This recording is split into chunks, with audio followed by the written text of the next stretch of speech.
Saudações a todos, eu sou o professor Fábio e hoje então a gente vai estar fazendo um balanço desse primeiro bimestre da disciplina de Cultura e Mudança Organizacional no curso acadêmico de Administração de Empresas, certo? Então a gente está encerrando o primeiro bimestre, ainda do 2020/2, para a gente poder encerrar e para vocês, né, essa turma literalmente final de curso, né? Pelo que eu entendi. Vocês concluem, né, o oitavo período e aí vão para a próxima etapa, que é a formatura, e vão seguir então cada um os seus caminhos, né? Que é a questão do mercado de trabalho, né? Talvez cursar uma pós-graduação lato sensu, né? Também conhecida como especialização, ou galgar algum mestrado, alguma coisa assim, ou até mesmo descansar um pouco, né? Porque realmente 4 anos de graduação é algo bastante cansativo, desgastante em todos os sentidos possíveis e imagináveis, né? Desde o físico, mental, emocional, envolve gasto financeiro, tempo, e essa etapa então é importante, que é a conclusão do curso, né? E a primeira turma, né? Que vai estar se formando no contexto da pandemia. Eu, particularmente, no início de tudo, imaginava que seria a única, mas, pelo visto, acho que nós teremos ainda outras turmas no contexto ainda de pandemia, um contexto pandêmico, certo? Então, meu objetivo com esse vídeo de hoje é poder dialogar um pouco com a turma, né? Dizer que esse mês de fevereiro a gente pode estar organizando, né, para a gente poder ter alguma aula ao vivo pelo Meet, de acordo com a demanda. Depois vou estar vendo isso aí direitinho com a turma, que geralmente eu tenho preferido trabalhar com vocês de uma maneira, vídeos assíncronos, né? Mas a gente também pode estar organizando algumas aulas ou alguma aula assíncrona para a gente, aula síncrona, uma live, né, ao vivo, ou uma reunião no Google Meet, para a gente poder ter um maior contato. Mas nesse momento também, por ser mês de janeiro, eu também fiz essa opção por ter as aulas gravadas, por eu saber que é o oitavo período, eu saber que tem formatura, plano de negócio, trabalhos acadêmicos finais, e eu sei que envolve tempo, cansaço. Então, meu objetivo também nesse mês de janeiro, principalmente, foi de alguma maneira tornar a coisa um pouco mais leve, né, para vocês, né? De modo que vocês pudessem acompanhar a minha aula também, a minha disciplina, porque o vídeo fica gravado e você tem a possibilidade de assistir no horário da aula, ou mais cedo, né, ou se tiver chance, ou mais tarde. Então você tem essa flexibilidade e geralmente os vídeos são acompanhados de uma tarefa específica, né, do Moodle. Então aquilo que é falado no vídeo será aproveitado também na atividade do Moodle. Então, principalmente então nesse mês de janeiro, né, o meu objetivo maior realmente com as aulas gravadas foi no intuito de deixar a coisa mais flexível, pensando principalmente na turma, que eu sei que é a reta final do curso, eu sei como isso é cansativo, é desgastante. Eu lembro que quando eu terminei a minha primeira graduação, que foi História, no último semestre, se eu não estou enganado, eu só fiz só o TCC. Né? Então, ou uma matéria, no máximo, uma coisa. Então, foi muito, muito mais tranquilo, né? Porque não envolvia outras 3, 4 disciplinas em paralelo, que torna a coisa realmente um pouco mais pesada, conforme é comum hoje na grande maioria. Já na minha segunda graduação, já foi mais tranquilo, eu já tinha eliminado algumas matérias e já tinha escrito já o TCC da graduação. Na pós-graduação, lato sensu, também já tinha escrito um TCC. Então, da minha segunda graduação, TCC já era o terceiro texto que eu estava escrevendo nesse sentido. E agora, no início desse ano de 2021, eu estou concluindo a minha graduação em filosofia. Eu fiz o meu TCC em 1 mês e meio, né? E se tivesse necessidade, teria feito em 30 dias, que é a prática, né? É a experiência. Já no mestrado, não. No mestrado em educação, aí já são 2 anos de curso, uma coisa um pouco mais pesada, e ao final você tem que entregar uma dissertação de mestrado. Aí realmente já tem um grau de exigência maior, a pressão é maior também, uma série de questões aí envolvidas. Mas dentro daquilo que interessa para nós, da nossa conversa aqui na data de hoje, nossa disciplina, né? Ela é de cultura e mudança organizacional, e nas aulas a gente vem dialogando sobre temas concernentes à disciplina, né? Eu quero revisar, relembrar a ementa, lembrando que a ementa está lá no Moodle disponível, para vocês poderem acessar. Mas diz assim a ementa: o significado da mudança, mudanças planejadas, o desenvolvimento organizacional, mudanças radicais, a reengenharia organizacional, resistência a mudanças, fazendo a mudança acontecer nas empresas, elementos constitutivos da decisão, sistematização do planejamento, e o contínuo administrativo, fases do processo decisório e a estrutura das decisões e o processo decisório e os desafios. Então esse aí no caso seria a nossa ementa. Então para o primeiro bimestre a gente viu cultura brasileira e organizacional, mudança e complexidade organizacional. Esses são os conteúdos previstos, né, no plano de ensino, né? E também a gente contempla os assuntos e as coisas vão avançando de acordo com o transcorrer do bimestre.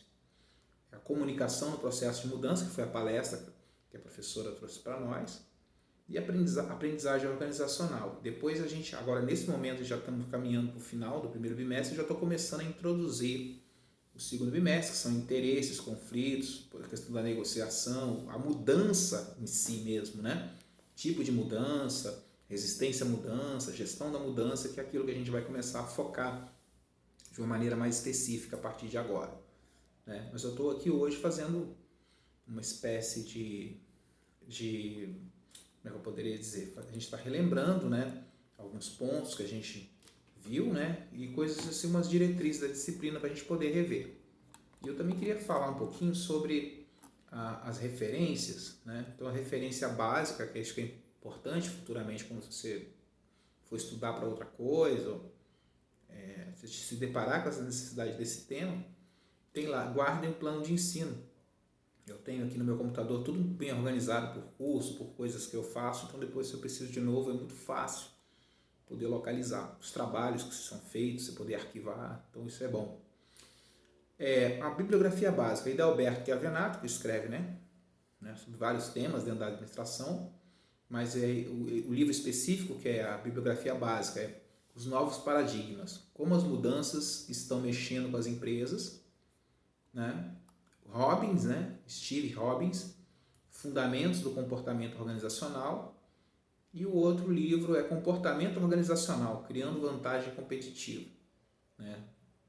Wagner III e John Hollenberg, né? E dentro da bibliografia complementar eu já trouxe uma série de outros livros no intuito de dar maiores opções, porque ali a bibliografia básica são 3 livros e com isso eu quis diversificar, trazer outros autores, trazer autores que escrevem de assuntos concernentes à disciplina para poder ter uma bibliografia mais ampla para que vocês possam ter acesso, né, na disciplina e para outras coisas que vocês venham a ter então necessidade.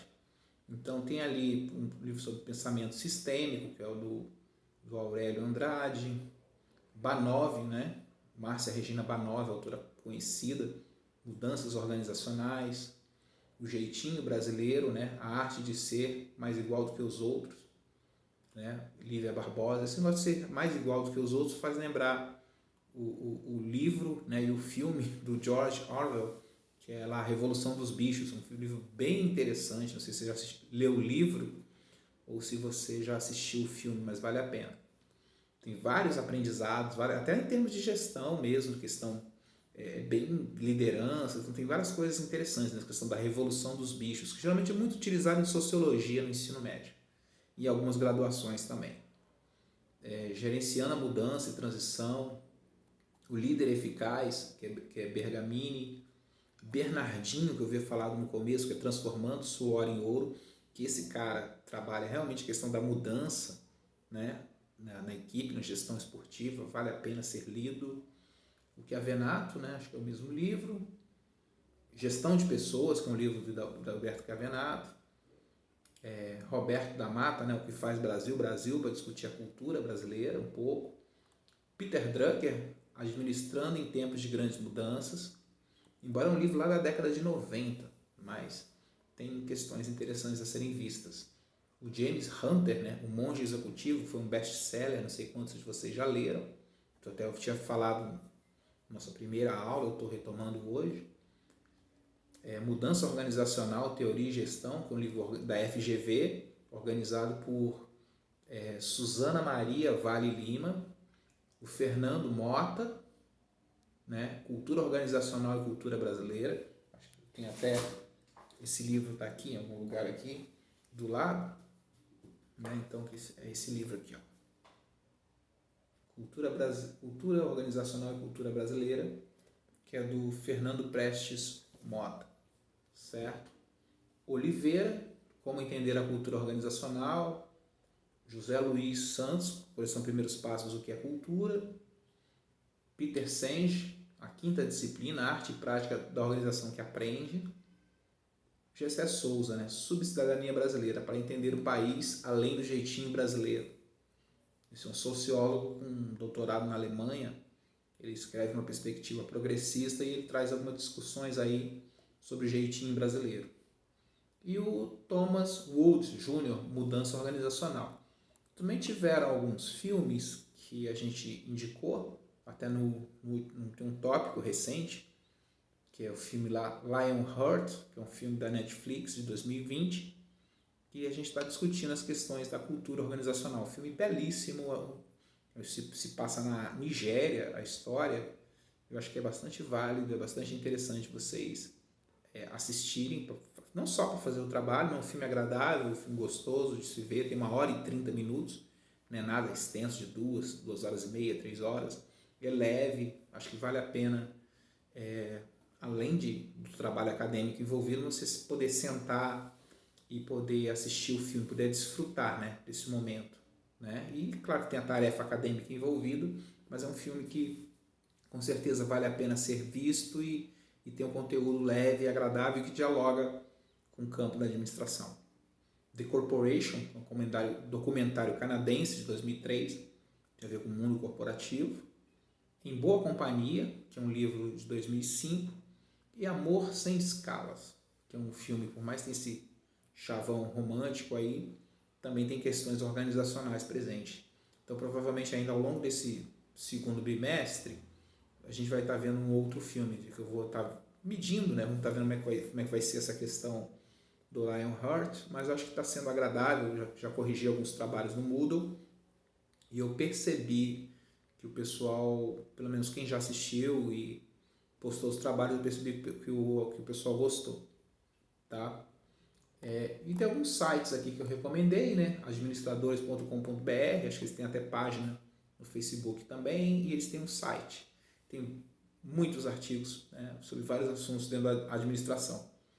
O portal da FGV, que é a Fundação Getúlio Vargas, e a ANPAD, Associação Nacional de Pós-Graduação em Pesquisa em Administração, tem artigos, congressos, simpósios, encontros, então vale a pena olhar, e se alguém tiver pretensão de mestrado, alguma coisa, tem várias coisas concernentes, interessantes ali a se poder pensar e estar analisando. Então acho que é importante a gente poder rever esses pontos, acho que ajuda bastante nessa compreensão. E dentro aqui dos nossos tópicos do Moodle, a nota do primeiro bimestre, então são 3 tópicos, tópicos 5, 6 e 7. Então na soma desses 3 tópicos do Moodle, terá então a nossa nota do primeiro bimestre, certo? Então é importante a gente estar atentos a isso, tá? Então a nota do primeiro bimestre, tópicos 5, 6 e 7. Do segundo bimestre, 8, 9 e 10. Tá? E o 10 vai ser aquela questão do plano de ação. A gente vai ter uma aula específica ainda para poder afunilar melhor o assunto, trabalhar melhor o assunto, onde vocês vão estar fazendo uma avaliação diagnóstica, vão estar acompanhando, né, vão estar trazendo uma proposta de intervenção, uma proposta que venha a ser implementada nessa perspectiva da gestão da mudança. Por isso que a gente está falando de resistência à mudança, processo decisório, essas coisas todas. Mas dentro daquilo que já foi visto até aqui, a gente começou o bimestre, um tópico 5, falando o futuro pode começar hoje, que é um texto do Boaventura de Souza Santos, que é um educador, né, sociólogo respeitado no mundo inteiro e com muita abertura, com bastante intervenção na educação brasileira. Ele não é só lido, mas também ele participa de vários eventos em grandes universidades públicas brasileiras. Então eu tive chance de participar de um congresso na UNB, que é a palestra final, é um congresso sobre humanidades, e o encerramento do congresso foi com Boaventura Souza Santos. Esse autor português, e ele tive chance de ouvi-lo, né, na palestra. Então foi muito bom, foi muito interessante poder ter esse contato, né? E o texto que a gente escolheu hoje fala sobre o texto é O Futuro Pode Começar Hoje. Esse texto ele faz parte do livro, né, A Cruel Pedagogia do Vírus. Por mais que tenha a palavra pedagogia no livro, os pessoas falam o que ele quer falar, pedagogia com administração. Mas é pedagogia no sentido de ensinamentos, né, mais no sentido de o que a gente está conseguindo aprender e se desenvolver enquanto pessoas, enquanto sociedade, enquanto humanidade, não é uma coisa planetária, é uma coisa maior, mas o que então mudou na nossa vida aí com a questão do vírus, a questão da pandemia ou a peste, né, que a gente está vivendo. E é um livro que ele aponta de coisa para o futuro, que a sociedade vai tirar os devidos aprendizados, que vai melhorar e tal. Mas não é isso que nós estamos vendo.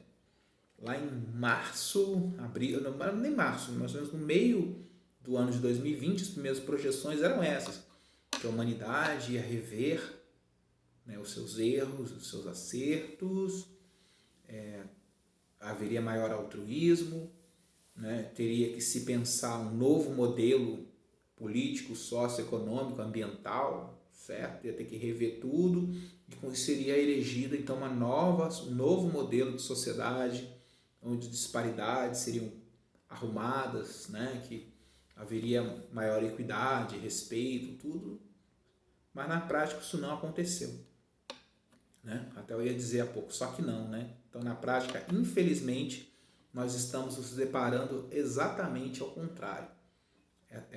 Esses dias agora, chegou a notícia que na Paraíba, uma enfermeira estava no estado da Paraíba, a enfermeira estava com 70 doses do coronavírus indo para a cidade dela, ela foi abordada e roubada. Então são coisas assim que, fora a questão de pessoas que estão furando a fila, né, a questão da prioridade, né, para a questão da vacina para a Covid, e isso não é só no Brasil, em alguns países do mundo, não na maioria, mas em algumas situações pontuais tem acontecido.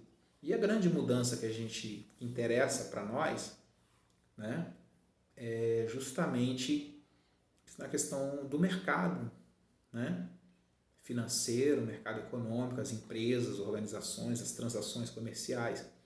Alguns ramos, né, conforme toda crise econômica, ela traz oportunidades. Com certeza o ramo farmaco, né, as indústrias aqui perto de casa, né, do DAIA, que é o Distrito Industrial de Anápolis, com certeza estão produzindo muito as indústrias farmacêuticas, né? Então a farmácia está ganhando muito, os produtores de vacina, o iFood também entrega de alimentos, tal, a venda, né, de computadores, de eletrônicos, deu um salto, né, grande de venda, inclusive o valor, né, disparou, né, na questão da oferta e da procura, e as plataformas streaming. As plataformas streaming estão nadando em dinheiro, porque como tem muitas pessoas mais em casa, automaticamente as pessoas vão precisar de maior entretenimento. Então já tem até filmes que já estão sendo projetados para 2021 para não ser mais lançado no cinema, mas já ser lançado direto na plataforma streaming. Então houve uma expansão muito grande nesse setor, né? Mas o texto do Boaventura, O Futuro Pode Começar Hoje, ele teve uma visão Ele termina o texto dele com uma visão, ele analisa o fato, como é que aconteceu o vírus, fala sobre a conjuntura, que os aprendizados e tal, e termina de uma maneira otimista, o futuro pode começar hoje, mudanças e tal, mas as mudanças que se consolidaram realmente foram as mudanças no ensino, lembrando que nós aqui, eu e vocês, nós não fazemos EAD, né? Nós estamos tendo um ensino remoto, que tem essa questão da gente ter interação síncrona, mas a EAD, fora a parte que não é o nosso caso, houve um crescimento também. Mais e mais pessoas, né? Então a EAD já vinha tendo uma expansão grande. E com a pandemia acabou se consolidando. Né? Muitas pessoas tinham resistência, tal, mas foi uma área que acabou crescendo. O tópico 6 fala sobre o jeitinho brasileiro. Né? Até eu estava pensando ainda há pouco, antes da gente eu sentar aqui para gravar esse vídeo para vocês, o jeitinho brasileiro, né? Todo país tem a sua cultura própria, os seus valores, coisas concernentes à sua identidade nacional, né? Então tem povos que são extremamente frios, técnicos, né? E aparentemente, né, fazem tudo de forma pausada, equilibrada, tudo, né? Enquanto são extremamente metódicos no que fazem, né? E já a cultura brasileira, né, é uma mistura, né? O povo brasileiro é fruto de uma miscigenação muito grande e, além disso, nós estamos num país extremamente desigual, onde há muita pobreza, desigualdade, fome, miséria, e a consequência dessas coisas automaticamente é violência. Não é só no Brasil, mas nos países da América Latina, e na África, né, e alguns pontos da Ásia, a gente consegue perceber isso, onde se repete esse modelo de pobreza, exclusão social, desigualdade, né, tudo isso acaba provocando a violência. Então a violência é fruto direto desses elementos, certo? Ao passo, se você for pegar os países que estão no topo do IDH, a grande maioria da população vai ter acesso a uma boa qualidade de vida, de renda, essa segurança, e de modo que esses países então podem oferecer uma boa condição de vida aos seus habitantes, e com isso automaticamente a violência despenca. Vamos pegar lá os 3 primeiros do ranking: Noruega, que é um país nórdico, Austrália, Suíça, onde está a grana, né? Até na Guerra Mundial ninguém mexeu com a Suíça, Primeira e Segunda Guerra Mundial, porque ninguém mexe onde está a grana. Quem está neutro na guerra, se alguém mexer no dinheiro dele, ela deixa de ser neutro e passa a tomar partido por um dos lados. Então lá onde está a grana, onde está o dinheiro, ninguém mexe. A Suíça, Dinamarca, né? Holanda, Alemanha, Irlanda, Canadá, Nova Zelândia.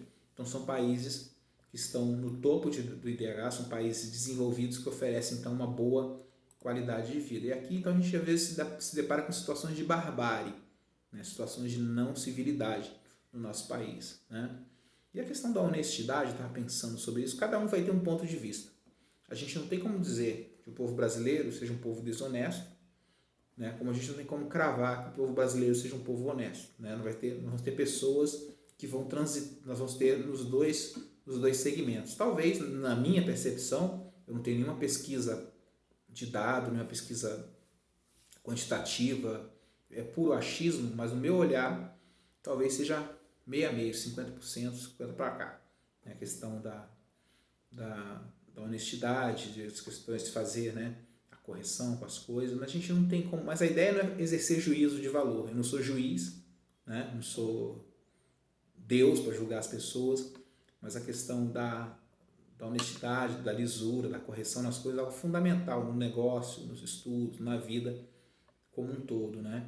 E se discute a questão do jeitinho brasileiro, na questão até mesmo nas rotinas, né? Como é que isso interfere, né? O jeito de ser, porque nós estamos num país muito grande, num país muito plural, e você atuar profissionalmente no litoral, ter uma empresa numa cidade litorânea é uma coisa.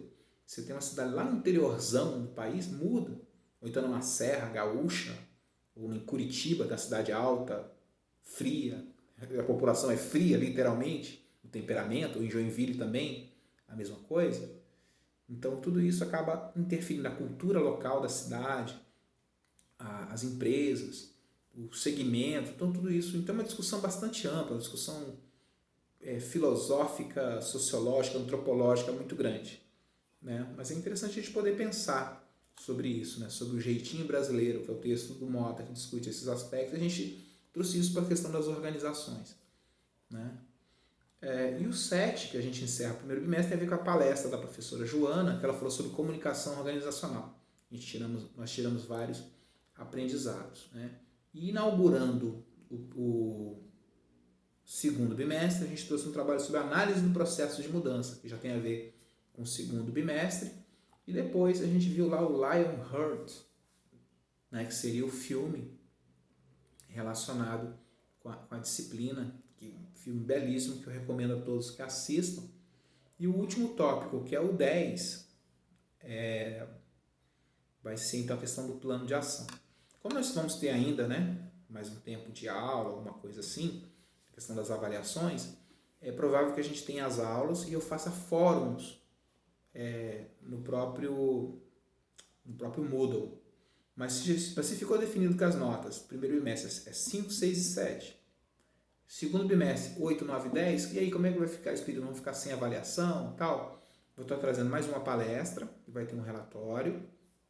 Estou fechando com a pessoa, que é uma servidora da Universidade Federal de Santa Catarina, que foi servidora da saúde também lá em Santa Catarina. Está concluindo o mestrado dela em administração de empresas na ESAG, que é uma instituição de excelência e de ponta no Brasil. A ESAG, ela faz, a Escola Superior de Administração lá em Gestão, ela faz parte da UDESC, que é a Universidade do Estado de Santa Catarina. Então, uma escola respeitadíssima no Brasil inteiro. E eu estudei nessa universidade, não na ESAG, que a ESAG é da administração, mas eu estudei na FAED, que é a Faculdade de Educação, e a Viviane é minha colega, minha amiga, de muitos anos, e ela está concluindo agora o mestrado, se não me engano, em Administração Pública, na Universidade Federal. Ela começou o mestrado na ESAG, não concluiu, teve um problema de saúde, não pôde concluir, agora, como servidora, passou no processo seletivo e está fazendo mestrado na Universidade Federal de Santa Catarina em Administração Pública, se não estou enganado. E eu morei 18 anos da minha vida em Santa Catarina, onde fiz a minha primeira graduação e fiz o mestrado. Então, como a gente vai ter ainda mais tempo de aula, e a gente vai estar quase já estourando, né, os tópicos que ficou combinado, 3 e 3, então, para frente teremos aulas e em alguns assuntos que a gente vai debater segundas-feiras vai ter um fórum no Moodle. E à medida da participação dos fóruns, pode ser um plus, um a mais. Então, eu já fechei a média lá do cidadão, né? O cara fechou com 8,5 a nota do segundo bimestre. Poxa, meu cara participou de mais um ou dois ou três fóruns, então vai ter um plus, vai ter um a mais, eu vou poder então subir a média do cidadão, né? Então, acho que é uma forma da gente poder resolver isso. E tendo qualquer dúvida, qualquer questão, por favor, me procurem, entre em contato, estamos à plena disposição de vocês. Estamos aqui para contribuir naquilo que for útil, naquilo que for necessário, né? E se tiver qualquer problema em relação à entrega de trabalho, dúvidas, entre em contato, que nós estamos aqui para contribuir da melhor forma, ouvir as questões e demandas, para que o processo seja conduzido da melhor maneira possível, na disciplina e também cooperando também, que vocês possam estar concluindo o curso de vocês. Sei que são várias disciplinas, demandas, cansaço, estresse no último ano da graduação, no último semestre bate o acúmulo de 4 anos de curso, chega a conta, mas já estivemos mais longe, né? Então agora é a reta final e estamos aqui para contribuir com vocês e desejar todo o sucesso do mundo e que vocês possam alcançar o pódio, né? O sucesso, o troféu, né? Possam conseguir o certificado, que é uma primeira conquista, né?